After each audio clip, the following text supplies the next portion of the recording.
Bien, muy buenas noches, bienvenidos todos en este jueves, esta noche especial porque tenemos una actividad diferente a la usual que cada jueves tenemos en nuestra lectura de los documentos del libro Durantia. Hoy vamos a hacer un alto en esa lectura y vamos a recordar o a conmemorar esa fecha fabulosa y memorable en nuestro planeta cuando nuestro Padre Creador Micael se encarnó como ser humano y llegamos a conocer como Jesús de Nazaret. Antes de continuar, entonces, tenemos la oración.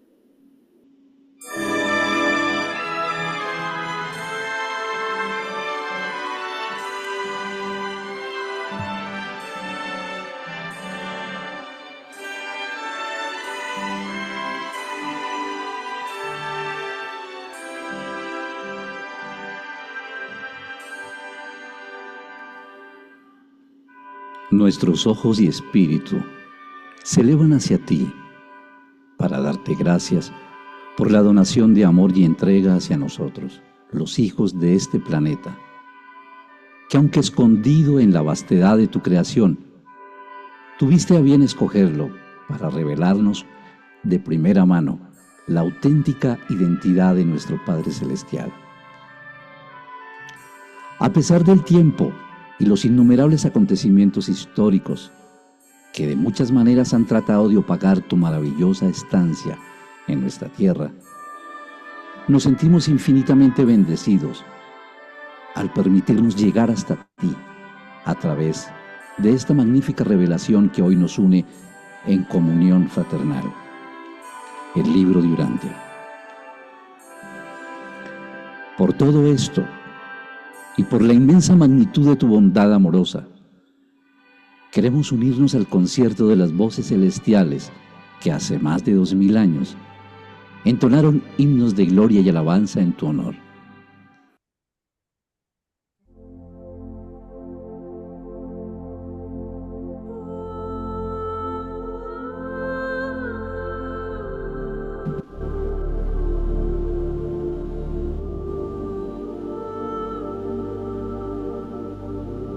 Los mortales de Urantia tienen conceptos diversos de lo milagroso, pero para nosotros, quienes vivimos como ciudadanos del universo local, hay pocos milagros, y entre estos, los más sobrecogedores son los autootorgamientos en la carne de los hijos del paraíso. Consideramos un milagro la aparición, aparentemente por procesos naturales, de un Hijo Divino en vuestro mundo. Las leyes universales que rigen estos misterios están más allá de nuestra comprensión. Jesús de Nazaret fue una persona milagrosa. En y a través de esta extraordinaria experiencia, Dios el Padre eligió manifestarse como siempre lo hace, de manera habitual, en la forma normal, natural y confiable de la acción divina.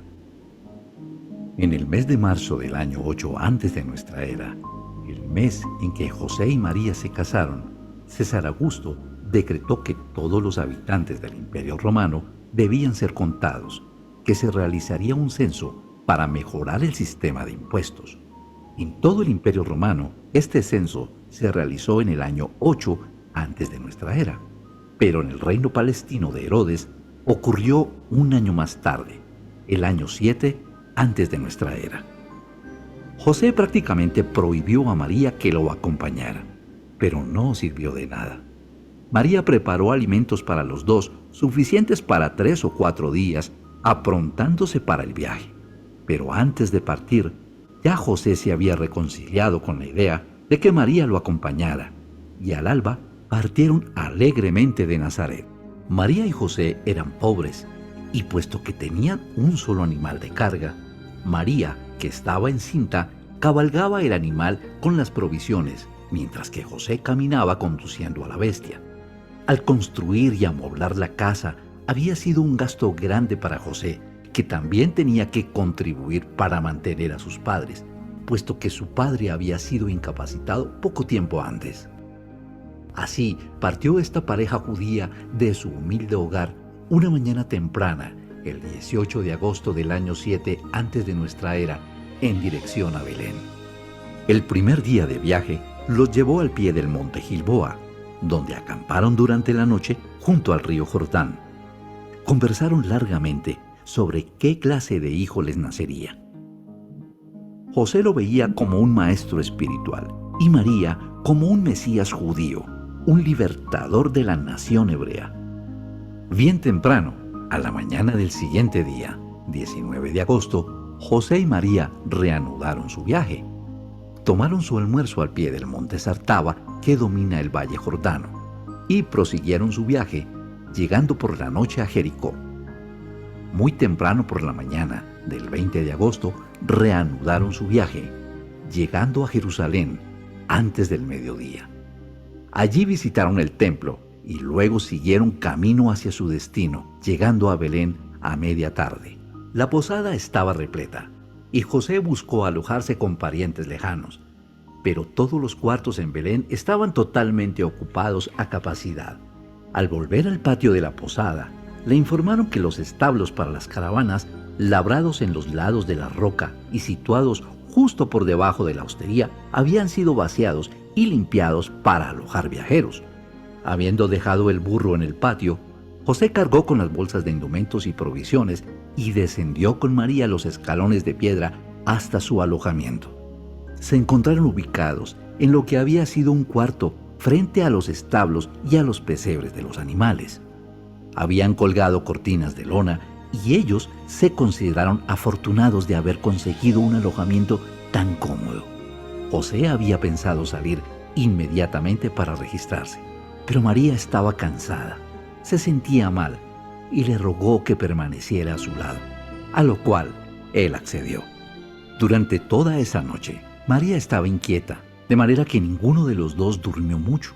Al alba, los dolores de parto ya se habían evidenciado, y al mediodía del 21 de agosto del año 7 antes de nuestra era, con la ayuda tierna de otras viajeras, María dio a luz un niño varón.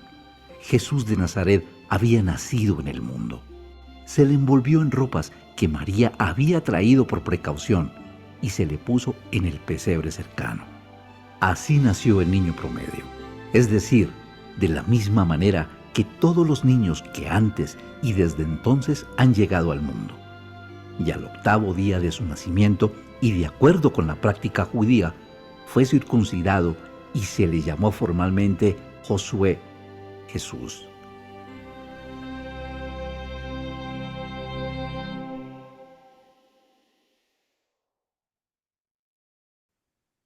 Muy bien, pues hemos querido con este video introductorio ponernos en contexto de esta celebración.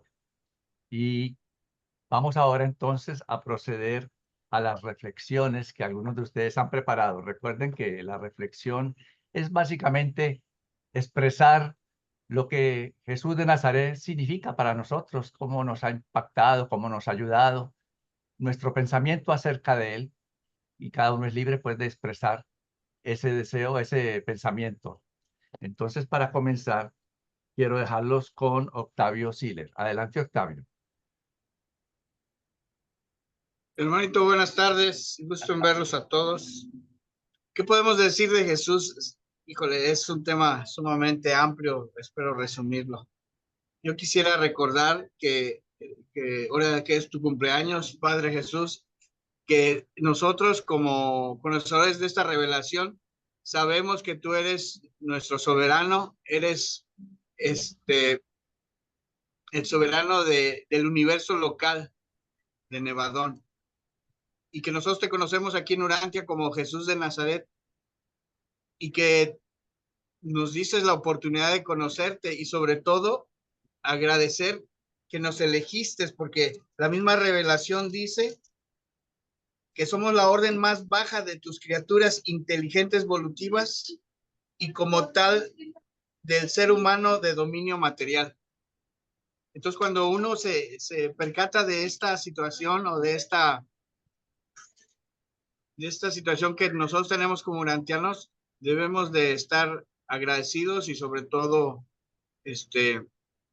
pues saber el privilegio, ¿verdad?, que tenemos de que te hayas autootorgado en nuestro planeta para darnos el ejemplo de cómo debemos vivir para poder progresar como mortales ascendentes y poder alcanzar los niveles y poder conocer al Padre que tú nos viniste a mostrar con tu ejemplo y con tu vida en este planeta.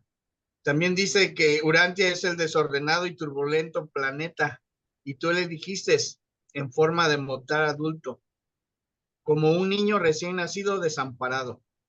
Entonces yo quiero darte gracias y yo creo que todos los que estamos aquí presentes te recordamos con mucho cariño y con la importancia que es el haberte conocido con este detalle. Y es lo que yo quisiera yo hoy comentar y espero que donde quiera que estés recibas un abrazo de parte de todos nosotros. Muchas gracias y gusto en saludarlos. Buenas tardes. Gracias, gracias, Siler. Muy bien. Vamos entonces a continuar con Rafael Camacho. Adelante. Muy buenas tardes. Buenas tardes. Bien, yo me permití escribir lo que voy a decir porque tiendo a divagar mucho. En un mundo oscurecido por la culpa, la vida del maestro de maestros Jesús de Nazaret, me gusta llamarlo así porque lo siento más cercano, me ha mostrado el camino a la libertad. Por supuesto que no es la única enseñanza que he obtenido de su ejemplo de vida, pero dentro de mis 3 minutos de participación quiero abordar el problema grave de la culpa. Debo decir con honestidad que Jesús ocupó un lugar ambiguo en mi escena personal de creyente a temprana edad. Para mí era inconcebible que un padre enviara a un hijo a morir de forma tan inhumana, y todo para el perdón de los pecados de esta humanidad nuestra, que por cierto no ha terminado de pecar. Así que Jesús entró en mi vida casi sin darme cuenta. En cierta ocasión me encontraba escuchando una charla en cierta universidad donde yo laboraba y la conferencista afirmó lo siguiente. ¿Saben lo que sucedería si extermináramos a todos los insectos de la Tierra? Preguntó al aire. Y continuó, toda la vida se extinguiría en un lapso de 6 meses. ¿Y saben ustedes qué sucedería si la humanidad fuera exterminada? En un año la vida florecería de nuevo en todo su esplendor. Se limpiarían las aguas del océano y de los ríos, volverían los bosques y las selvas a poblar la superficie de nuestro maravilloso planeta. Me sentía agredido. Primero me invadió una culpa casi insoportable. Después levanté la cabeza hacia el techo del recinto y me pregunté, ¿y quién disfrutaría de esa belleza? ¡Ey, un momento! ¿Quién estaría aquí para comprobarlo? Alguien está suponiendo cosas y nos está haciendo sentir culpables. Bajé mi mirada y la dirigí a los rostros de los asistentes, tratando de buscar la coincidencia con una mirada de algún cómplice que se hubiera percatado de lo mismo que yo. Pero no. Los asistentes asentían, tragaban saliva y apuntaban en sus libretas aquella afirmación lapidaria que nos hacía ver como la peor plaga del planeta, la peor creación de Dios. Hirvió mi sangre, pero mis ojos se abrieron y pude ver cómo en primera instancia las iglesias organizadas utilizaban la culpa para dirigir a sus rebaños.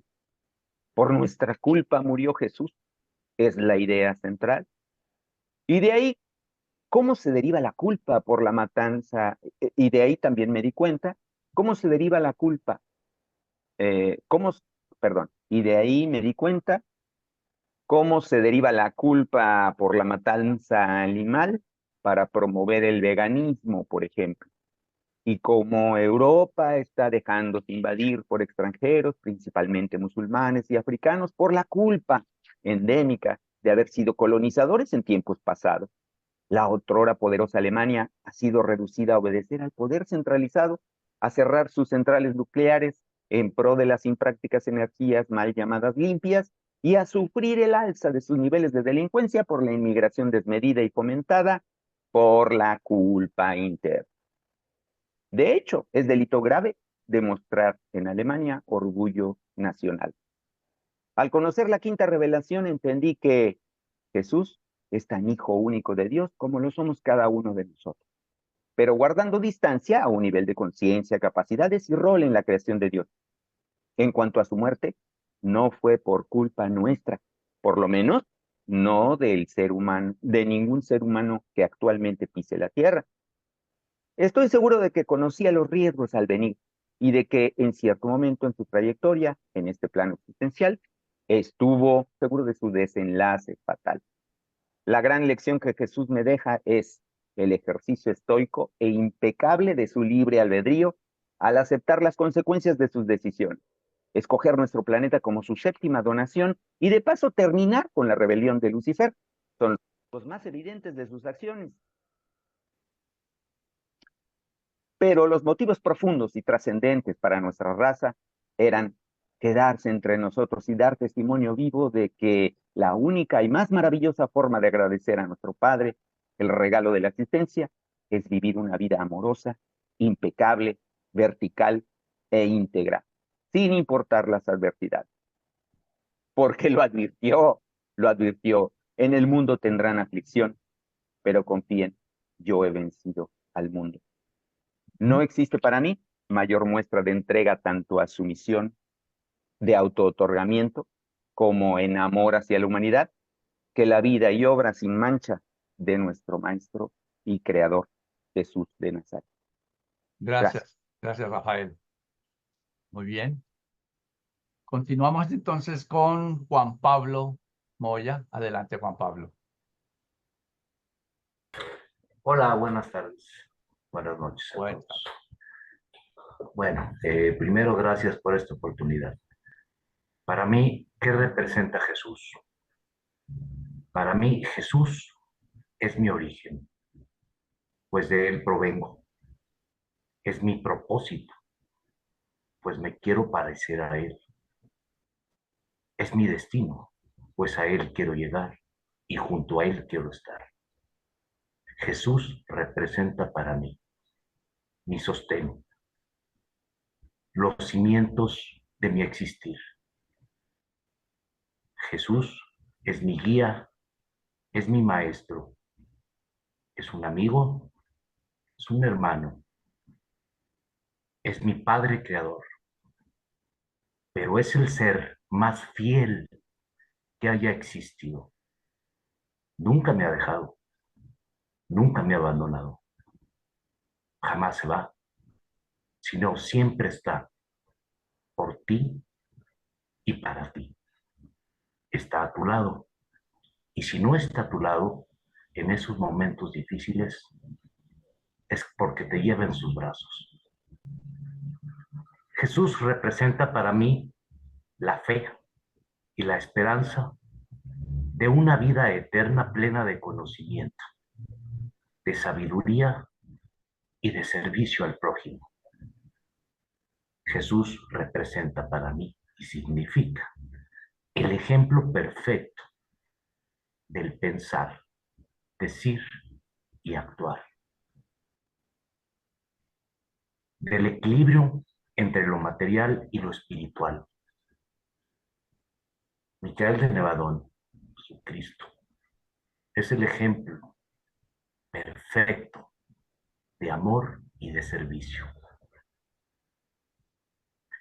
Él es para mí un padre comprensivo, es un padre protector, es un padre misericordioso, proveedor y consejero de vida. Él me enseña a perdonar lo que no había podido perdonar, a servir con humildad y amar sin condiciones ni reglas. Estoy agradecido de recibir su amor, de recibir su ministerio, recibir su perdón y recibir su bondad. Sé que Él es mi origen y sé que Él es mi destino. A Él voy y con Él quiero seguir. Gracias, Micael de Nevadón, por ser el perfecto ejemplo de la verdad, la belleza y la bondad. Muchas gracias. Gracias, Juan Pablo. Muy bien, vamos continuando ahora con Henry Angarita. Adelante, Henry. Muchas gracias. Qué lindo todo esto que han dicho. De verdad que es bellísimo escuchar todos esos puntos. Yo les voy a contar más bien, más que lo que significa, es más bien cómo llegué a Jesús.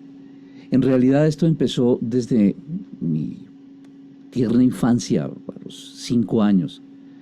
Para ponerlos un poco en contexto, los que no son de este país, yo estoy en Colombia. Acá se acostumbra, desde hace muchos años, se acostumbran rituales, como en muchos países, donde se recrea en todas las casas un pesebre donde se ven los pastores, la Virgen, bueno, etcétera, etcétera, todo eso que ustedes seguramente ya lo saben o conocen. Y se cantan villancicos, se hace música de Navidad, etcétera. Y en aquel entonces, esto estoy hablando de la década de los 60, yo escuché en la radio, por esa época lanzaban una canción de Navidad muy hermosa que seguramente ustedes conocerán. Se llama El Tamborilero, esa versión de Rafael, esa versión pues que es inmortal de Rafael de España. Y pues eso se hizo pues a instancias de una película. Después con los años la vi, pero en aquel entonces a mí me llamó mucho su línea melódica, su orquestación. Les digo, yo tenía apenas 5 años, pero yo me conecté con todo eso y sobre todo el mensaje que traía. Me cautivó mucho conocer la historia de un niño que lo único que tenía era un tambor, que todo el mundo llegaba con ofrendas al niño y pues el único que tenía era un tambor y dijo, no, pues yo le canto y pues finalmente él va y canta y dice que el niño le sonrió. Eso me pareció muy hermoso. Y lo bonito de eso es que yo dije, yo me tengo que aprender esa canción, pero me tocaba esperarme un año, porque en esa época pues no existía lo que hay ahora, el internet. La única red social que había en ese entonces, pues eran las emisoras de la radio. Entonces, y no teníamos tampoco nosotros la manera de grabar en un cassette, pues esa época todavía no había salido la grabación de los cassettes, solamente estaban los acetatos, no teníamos eso. De manera que tuve que esperar un año y tan pronto empezó el año siguiente, volvieron a poner el tema y increíblemente me lo aprendí como escuchándolo 2 o 3 veces y yo sentía que le cantaba era a Jesús. Lo increíble de eso es que eso continuó en la línea del tiempo, seguí trabajando con la música y finalmente todo esto me llevó a él a conocerlo en otras, digamos, ideologías, narrativas, y con el paso de los años, hace más o menos unos 30 años, que ingresé allá a un conocimiento diferente de las religiones a través de Benítez y ya posteriormente a Urantia. Urantia lo conocí hace más de 30 años, pero hasta hace unos 3 años más o menos empecé a entender, creo que no estaba listo, pero ahí sigo. Es mi historia de mi conexión con Jesús y que seguramente, si Él me lo permite, allá estaré cantando si me deja. Muchas gracias. Gracias, Henry. Gracias. Muy bien, vamos entonces a continuar ahora con Luis Villamizar. Adelante, Luis. Sí, buenas tardes a todos. Yo también quiero hacer, como hizo Henry, un poco un, un resumen de lo que me llevó a mi vida a Jesús. Aunque yo creo que toda mi vida la he vivido en función de él. Eh, Porque mi mamá y mi abuela paterna, mis abuelos paternos siempre vivieron con nosotros, eran muy religiosas. Soy de Venezuela, de las zonas petroleras que colindan con fronteras con Colombia. Crecí en los campos petroleros que crearon Estados Unidos, hizo en Venezuela. Pero mi mamá y mi abuela eran muy religiosas, y iban prácticamente a misa diaria, misa católica. Y ellas despertaron en mí ese deseo por lo espiritual, por la religión, etc. Pero ya yo desde los 9 años recuerdo el recuerdo más más lejano que tengo, yo cuando iba, yo tenía que ir a una parada para tomar el bus para la escuela y yo llevaba un Nuevo Testamento en mi bolsillo. Desde los 9 años lo estoy leyendo. No creo que entendiera mucho, pero me fascinaba saber sobre Jesús. Mi papá fue siempre un hombre muy trabajador, muy responsable y muy culto, pero yo con él nunca tuve una relación así de confianza afectiva, de hablar, de contarle mis problemas ni nada. Lo veía con mucho respeto y con mucho temor. Por eso la idea del Padre, de Dios Padre, yo la relacionaba con la relación que tenía con mi papá. O sea, yo sé que Dios Padre está ahí, que me cuida, que me ama, pero no tengo la confianza de llegarle, de hablarle. Había un distanciamiento como me pasaba con mi padre biológico. Por eso mi cercanía con la espiritualidad fue con Jesús. Jesús fue lo que me volvió a mí a lo espiritual. Aprendí a tocar música, eso me llevó a que yo pudiera tocar órgano en prácticamente todas las iglesias, cantaba y tocaba. A los 20 años de edad conocí un grupo que estaban haciendo en la iglesia católica y allí hice mi apostolado creyendo que había llegado a donde tenía que llegar. Estuve 30 años allí y a la final terminé saliéndome. Pero eso me permitió mucho a conocer, porque éramos grupos muy heterogéneos. Allá habíamos casados, solteros, viudas, delincuentes, gay, amas de casa. Había gente de todo tipo ligada, no eran grupos seleccionados por nada. Era el que se unía, el que se juntaba y ese estaba para adelante. Y eso me ayudó a mí a tener mucho contacto con el sufrimiento de la gente, conocer el sufrimiento. Yo vivía relativamente bien, pero allí pude conocer un poco el sufrimiento de la gente y a ver a Jesús en esos sufrimientos. Eh, por la situación del país me tuve que ir, el comunismo llegó a Venezuela, me tuve que ir a España después de 30 años y mi esposa murió allá de manera repentina y me tuve que devolver a Venezuela. Había vendido todo y me devolví a Venezuela prácticamente sin nada, pero no solamente me quedaba sin esposa, venía con 2 hijas, una apenas niña todavía y un jarrón de cenizas y me devolvía prácticamente sin nada, a vivir otra vez con mi papá y a comenzar de cero. No solamente perdí todo eso, sino que también había perdido la fe. Ya yo no creía en la iglesia, no quería ir más, no, ya eso venía ocurriendo desde hacía tiempo y la muerte de mi esposa fue ya el signo para terminar. Y entonces tuve muchos años sin ningún contacto hasta que conocí el libro de Urantia. A través de Benítez me llevó al libro de Urantia. Y una cosa que me ha enseñado Jesús principalmente es que Él es el que ama sin condicionamiento, no te perdono, pero no lo vuelvas a hacer más porque esta es la última vez que te perdono. Sin amenazas. Y aunque a mí me falta muchísimo por poder amar a la gente como lo amó Él, y como me ha amado a mí, yo tengo la certeza de que es mi propósito, es lo que me va a ayudar. Mi papá ahora está todavía vivo y tiene 93 años. Y esa relación con Jesús me ha ayudado a mí ahora a tener una relación con mi papá como no la tuve de joven y por supuesto me ha llevado a conocer al Padre, a su Padre, a Dios Padre, que era algo que yo no tenía. Yo también espero verlo al cruzar la puerta para la siguiente vida. Muchas gracias. Gracias, Luis. Yo supe de Jesús desde que era niña, porque había vivido casi toda mi infancia en un internado con monjas, o sea, con mujeres religiosas, casi toda mi infancia la pasé ahí. Entonces se pueden imaginar que era misa, rosario, Biblia todos los días, ¿no? Pero yo en realidad no conecté con Jesús. Sabiendo de él, no conecté mucho con él, sino hasta después, gracias a JJ Benítez. Y bueno, ahora después en forma más profunda, conociendo el libro de Urantia, ¿no? Y ahí todo cambió. Bueno, de hecho, sigue cambiando. Conocer a Jesús es entender el propósito, conocimiento, reacción y resultado de esta vida.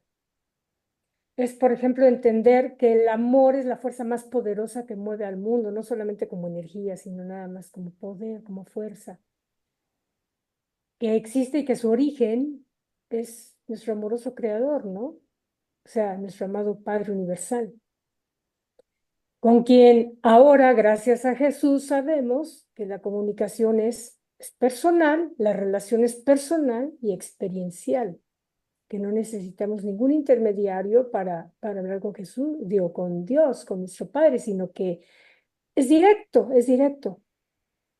Y de ahí también se deriva, por supuesto, el entendimiento y aceptación de nuestra mutua unión entre nosotros como seres humanos en esta esfera de tiempo y espacio, lo cual viene a resultar en que pues somos una familia, somos hermanitos todos. Y es una gran familia, la familia del Padre. Y eso es verdaderamente lindo. Solamente, claro, tenemos que aprender a vivir como la familia que somos hoy en día, ¿no? Ahora, Jesús con su vida nos mostró, por ejemplo, cómo manifestar la paciencia, la tolerancia, el tacto, el a veces guardar silencio, observar, por ejemplo. Siempre observar y pensar, pero pensar profundo. Sobre todo pensar profundo antes de actuar o de hablar, por ejemplo, ¿no? Porque Jesús también nos mostró el poder que tiene el saber escuchar y la fuerza, calidad e influencia que llevan las palabras al hablar, la cualidad o calidad de las palabras que decimos y que a veces una vez que las decimos ya no las podemos borrar, ¿no? Él nos enseñó eso. Y ese buscar siempre en acción y reacción, pues hacer la voluntad del Padre, ¿no? De su Padre, nuestro Padre. Eso nos enseñó Él. Solo que cuando pienso en todo ello, pienso también en cómo me hubiera gustado estar ahí, frente a Él, mirándole a los ojos, directamente a los ojos, ver su mirada. Por ejemplo, observar sus manos cuando hablaba, o escuchar su voz cuando enseñaba. Deleitarme, por ejemplo, oyendo ese dulce, agudo ingenio que tenía a la hora que daba sus respuestas. Sensacional. Pero pues no estuve ahí, no había nacido.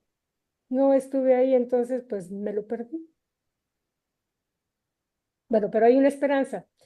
Yo espero que en el futuro, algún día, en el futuro más distante, pueda conocer y disfrutar de todo ello, todo eso que me perdí por no haber estado ahí. No me tocó verlo, pero me hubiera gustado verlo y cómo desearía poder estar frente a él y ver simplemente sus ojos, su mirada, escuchar su voz. Solo con escuchar su voz me encantaría. Y entonces sé que cuando esté allá, algún tipo de tecnología deben de tener que por supuesto nos van a permitir enterarnos de todo lo que no vivimos. Pero sé que en ese día seguramente le diré, gracias, Jesús, mi maestro, mi hermano, Micael, mi soberano y Padre, por todo lo que nos diste cuando estuviste aquí. Gracias. Gracias, Flor. Adelante, Len. Gracias, estoy emocionada con escuchar las versiones de cada uno de los que están presentes y me conmueve tanto también. Me da mucha emoción saber cuánta gente ha encontrado al Padre, cuánta gente lo necesitábamos y Él no se negó a mostrarse a nosotros. Me siento privilegiada de haber encontrado esta revelación para conocerlo tal como yo quería conocerlo. Gracias, Padre, por esa gran oportunidad también. Y estaba leyendo lo que fue tu infancia, Padre bendito, y de verdad Yo sentía que yo había sido una niña que había sufrido mucha soledad, mucho desamor, mucho lo que sea, que era una niña sufriente. Pero cuando leí todo lo referente a ti, Jesús, fue hermoso saber que nada que ver lo mío comparado con lo que tú pasaste, que fue linda tu infancia, mucho que aprender, o sea, mucho que imitarte, mucho que podemos enseñarle a las generaciones futuras. Por lo menos es mi plan mostrárselo, si me lo permite la vida, pues mostrarle esto a las futuras generaciones de mi familia. Mostrarles tu ejemplo de cómo creciste, cómo viviste, porque es el mejor ejemplo que podemos darle a las generaciones. Gracias por las enseñanzas que hemos o que yo he tenido personalmente a través de esta revelación, y que han sido muchas, pero obviamente que han crecido bastante mi fe, bastante después de que estaba molesta, de que estaba enojada, de que reclamaba muchas cosas y a veces sé que, perdón, ahora sé que no tenían sentido. Pero gracias por todas las enseñanzas, gracias por mostrarnos a un Padre amoroso, que no castiga, que no es malo y que nos ama tal como somos. Gracias, Padre. Bien, Jesús de Nazaret, desde que yo era muy pequeño, pues tuve como una relación con él, porque al ir a la iglesia siempre me encontraba ese enorme crucifijo de Jesús allí, ensangrentado, crucificado. Pues esa era la primera imagen que yo tuve de Jesús de Nazaret, que quizás muchos la han tenido. Y aún así, pues era muy importante Jesús de Nazaret para mí. En los años 60, ya en mi adolescencia, 17, 18 años, pues yo decía que Jesús de Nazaret era como mi guía espiritual. Pasó muchos años y llego al libro Durantia y lo que encuentro es algo maravilloso. De hecho, ya no lo llamo Jesucristo y no me gusta mucho ya esa palabra. Lo llamo es Jesús de Nazaret, como realmente el libro Durantia no lo dice.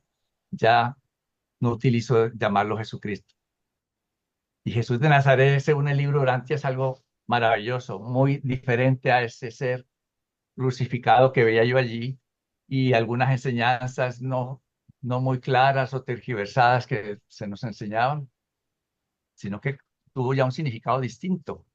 Y lo que más me gusta de Jesús de Nazaret, lo que más me llama la atención y que yo quisiera hacer así, eh, mire, me permito leerlo porque es bien corto, está en el documento 171 y dice: la mayoría de las cosas realmente importantes que Jesús dijo o hizo parecían suceder por casualidad al pasar él. Tampoco había de lo profesional, lo planeado, lo premeditado en el ministerio terrenal del Maestro. Dispensaba salud y esparcía felicidad en una forma natural y llena de gracia mientras viajaba por la vida. Era literalmente verdad cuando se dice que anduvo haciendo el bien. Corresponde a los seguidores del Maestro, y yo entiendo que todos nosotros somos seguidores del Maestro, de todos los tiempos, dice aquí, aprender a ministrar, es decir, a servir como al pasar en nuestra vida diaria, hacer el bien altruista al cumplir con los deberes diarios. No es planificar, sino que eso es parte de nuestra vida, y eso es lo que yo quisiera que así fuera, por lo menos pues en mi vida. Yo recuerdo hace mucho tiempo un vecino en mi casa cuando yo era un joven, y ese vecino tenía mucho de estas características, porque su sola presencia, cuando había cualquier situación y él llegaba, uno sentía una paz y una tranquilidad, porque estaba él allí que sabía resolver con una calma y sabía qué decir y sabía qué hacer. No como tal vez yo u otras personas que ante una situación no saben qué hacer, se vuelven un ocho, como se dice por allí, y no saben qué resolver, y otros se ponen a llorar, otros gritan y no resuelven nada, no, como con esa calma. Y Jesús, eso es lo que más me gusta, al pasar, es decir, eso era parte de su diario vivir, no era que hiciera planes, oye, vamos a ayudar hoy, mañana descansamos, ¿no?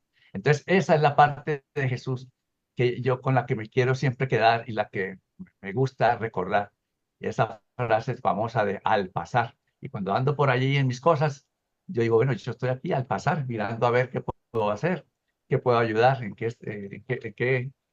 qué puedo ser útil, ¿verdad?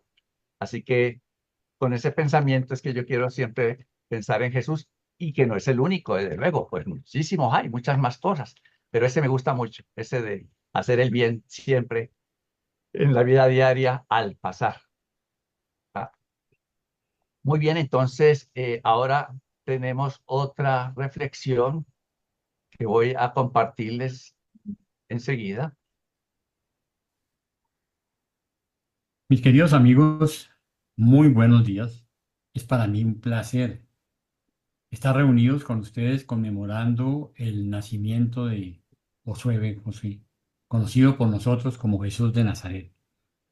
Carlitos me invitó para que me uniera y les mandara unas palabras en este día tan especial. Para mí lo más valioso de su ejemplo es recordar el sinnúmero de enseñanzas que nos dejó como hombre, ese Jesús el hombre, su relación con el Padre, esa relación tan cercana, y la cantidad de información desconocida por la gente común y corriente, como sus viajes por Europa y Asia, sus enseñanzas con los diferentes líderes religiosos y sobre todo entender algo. Jesús no fue una persona religiosa, fue una persona profundamente espiritual. Fue un hombre maravilloso, con unos valores sensacionales, lo que podemos aprender acerca de las relaciones familiares, las relaciones con la gente, ese amor, ese cariño, y entender que como hombre pasó por todas las vicisitudes que pasamos todos, que sufrió, que luchó, que estuvo triste, que estuvo alegre, pero sobre todo que nos mostró un camino, que es el camino que debemos seguir todos. Yo los invito a que sigamos y aprendamos de ese hombre, de ese Jesús el hombre. Porque todo lo demás, pues, es más sencillo, es la parte de, si habláramos de Miguel, pues estaríamos hablando del Dios. Aquí yo quiero hablar del hombre. Quiero que recordemos al hombre. Espero, mis queridos amigos, que muy pronto estemos de nuevo reunidos, que les voy a traer unas maravillosas noticias. Mientras tanto, que el Señor los bendiga y en este día que sigamos el ejemplo de nuestro Maestro. Te lo dejo humildemente. Amén. Gracias a Jaime por su mensaje que nos envió. Ahora para ir concluyendo, les recuerdo que vamos a hacer el brindis, así que si alguno no tiene su copita por ahí lista, pues vaya prontito. Un brindis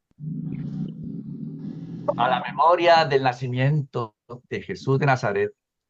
Es una hermosa manera de honrar su vida y su legado, realmente.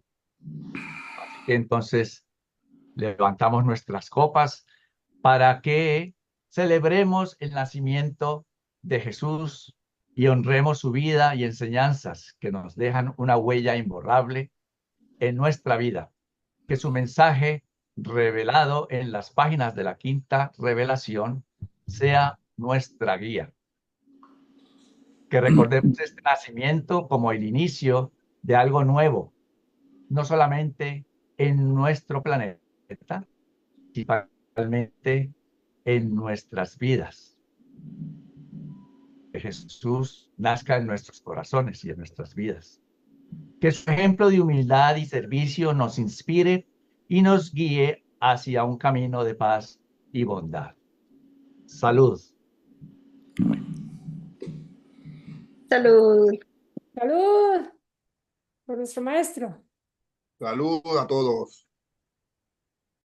Hay muchos detalles sobre Jesús que no conocíamos, como, por ejemplo, cuando Jesús tomó su primera decisión moral, llegó a su mente un ajustador del pensamiento. Eso fue el 11 de febrero del año 2 antes de nuestra era. Jesús tenía menos de 5 añitos cuando le llegó su ajustador. Jesús era muy inquieto y le gustaba aprender de todo. Así llegó a hablar 3 idiomas: griego, hebreo y arameo. Y también le gustaban las matemáticas. Desarrolló un agudo entendimiento de los números, las distancias y las proporciones. ¿Saben qué? A Jesús le gustaban los animalitos. Y en el hogar Jesús aprendió a ordeñar la vaca de la familia y a cuidar de los demás animales. También aprendió a hacer queso y a usar el telar. Y lo más extraordinario, que a los 10 años ya era un experto tejedor. A Jesús también le gustaba dibujar. En alguna ocasión, uno de sus compañeros lo descubrió haciendo un retrato del maestro en el piso del aula. Y esto pues lo metió en problemas, pues no estaba permitido hacer ese tipo de imágenes. Los ancianos de la escuela se fueron a quejar rapidito con José y María. Pero Jesús se defendió al respecto, aunque obedeciendo a esta regla ya no volvió a dibujar. Él prefería no crear controversias. Sí, Jesús nunca se metía en problemas y siempre buscaba la forma de arreglar inteligentemente todos los conflictos. Él era un pacifista. De hecho, cuando en ocasiones ocurrió que jóvenes mayores y mal educados atacaban a Jesús, su amigo Jacob lo defendía y estos agresores siempre sufrieron un castigo por parte de su autonombrado campeón y siempre listo defensor Jacob, el hijo del albañil. También tenía inclinación por la música. Cuando tenía 8 años, Jesús hizo arreglos para intercambiar productos lecheros por clases de arpa. Tenía una predilección especial por todo lo que fuera musical. A los 11 años ya era un arpista habilidoso y mucho disfrutaba tocando sus interpretaciones e improvisaciones para esparcimiento de su familia y amigos. Y además cantaba. Promovió el interés en la música vocal entre sus amigos y compañeros de juego. Otro evento interesante en la vida de Jesús fue durante una visita con sus padres a Jerusalén. En el templo, tan absorto estaba en una discusión que perdió la noción del tiempo y se le pasó la hora del regreso. Durante estas jornadas, este joven nazareno acosó a los maestros judíos con preguntas que estimulaban el intelecto y obligaban al examen de conciencia. Transmitía sus enseñanzas con preguntas llenas de sagacidad y humor. Al regresar a buscarlo, José y María se llevaron una gran sorpresa cuando oyeron en el templo la voz de su hijo sentado con los maestros de la ley. María le recriminó por no haber salido con ellos y Jesús, de manera suave, dijo: «Vamos, padres míos, nadie hizo nada que no considerara su deber. Nuestro Padre que está en los cielos ha ordenado estas cosas. Vamos a casa». Un detalle más. Tuvo una enamorada. Se llamaba Rebeca. Así sucedió este hecho. Rebeca le habló de sus sentimientos. Después de escucharla con gran atención, Jesús, con mucha dulzura, declinó corresponder a sus sentimientos. Le explicó que no era libre de entrar en relaciones amorosas con mujer alguna, más allá de una amistad. Le comentó que primero tenía que cuidar a su familia terrenal y que además, si él era hijo del destino, no debía asumir obligaciones de por vida hasta que llegara el momento en que su destino se hiciera manifiesto. Claro, la misión de Jesús no incluía casarse, y mucho menos dejar descendencia. Eso no es algo permitido a los hijos autootorgadores.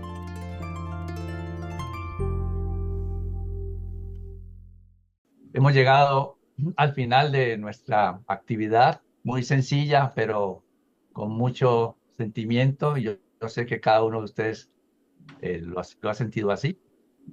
Así que feliz noche, feliz fin de semana y hasta el próximo jueves. Muchas gracias, que estén muy bien. ¡Feliz Navidad! Felicidades. Igual. Felicidades. Un abrazo grande a todos. Felicidades. Hasta luego, hermanos. Qué lindo estar Gracias. con todos ustedes. Un abrazo fuerte para todos.